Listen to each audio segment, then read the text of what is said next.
Hey guys, Rayavor here, and in today's video I'm going to be previewing the upcoming release of version 1.4 of Adventure Quest 3D. This is a really big update to the game, basically an entire new build version, and there's some really cool new features, some bug fixes, lots of different improvements that they've made here. So I just wanted to do a quick video previewing all the changes so you guys know what to expect. And I wanted to start off with two of my personal favorites. They are now implementing a party system or a group system within the game, as well as private dungeon instances. So both of these features are going to help to alleviate a lot of the griefing problems that we've had lately since the release of Part 1 of Ashfall. Basically, you'll be able to have a group where you can invite different players to join. You can invite your friends or other, if you just want to run with high-level players, you can do that. You'll also be able to kick players from the group if they're griefing or if they're AFK. There'll be a group leader and lots of different features with that. I'm assuming there'll be a private group chat as well. So that's a really cool feature. And then the private dungeons, obviously, are going to help out a lot. Rather than potentially, running a dungeon with somebody who's going to rush a boss or go and steal a loot chest, you can run it with your friends and people that are going to wait on you, and everybody's working as a team. So that'll be another cool new feature. It's definitely one of the biggest features of this update, because a lot of people have been complaining about that. So I'm glad that they're implementing it when they are, because it's definitely needed. There's a small update to the quest system. They're adding waypoints, and Ardix described it as a glowy beam that will show you where to go. So that'll help out with the quest system.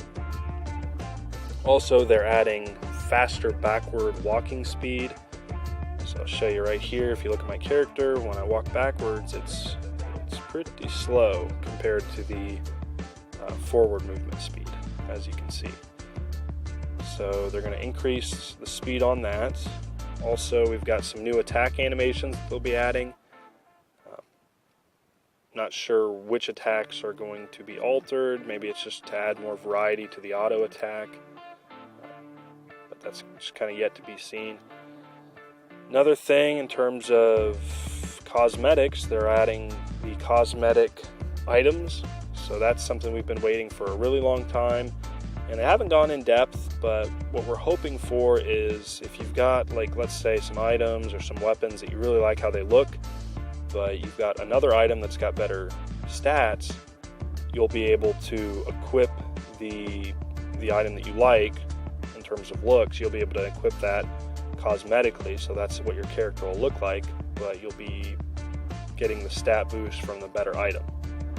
So that's something that we've been waiting for a really long time. And they've said it's just phase 1 of that, so maybe it'll only be certain items, or it's not going to be fully implemented, but it'll be implemented in some form or fashion, and then maybe expanded on or improved in the future. But we'll be getting at least a glimpse of it. They've added some additional effects to some of the skills. For example, the new Warrior's Whirlwind will now hit 4 times, so that's one that they've mentioned by name. Health and mana power bars are going to flash when you're attacked or when you're hit, so kind of give you a little indicator that you're in combat. Another one, spell effects will now happen on impact rather than when you press the button. So for example, let's say you're using mage class and you're shooting a fireball, rather than that damage occurring to the enemy as soon as you hit the button, it's not going to happen until that fireball has impacted the enemy. So they've also moved the cast bars on the PC version so you can see them, and mouse cursors will now be locked to the game window when you're looking around.